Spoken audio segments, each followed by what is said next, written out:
Қайырлы күн достар, бүгін біз сіздермен өте дәмді тауық етінен тіске басарлар дайындаймыз. Ең алдымен тауық етін маринадтаймыз. Ол үшін тауық етін кубиктеп турап аламыз. Содан соң тұзымызды, бұрышымызды, паприкамызды және де приправа для курицамызды қосамыз.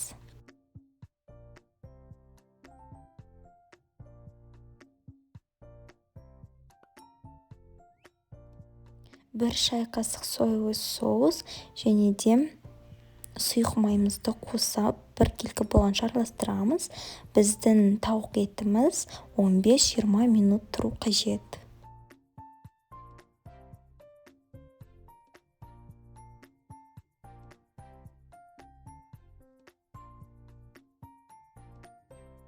Көкөністерімізді турап аламыз. Менде тәтті бұрыш және баклажан.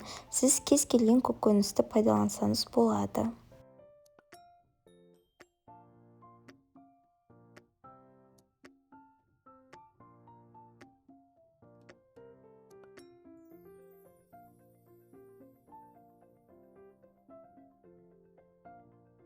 Таяқшамызға тағамдарымызды орналастырамыз. Мен ең алдымен тауық етін, содан соң тәтті бұрыш, баклажанды орналастырып шықтым.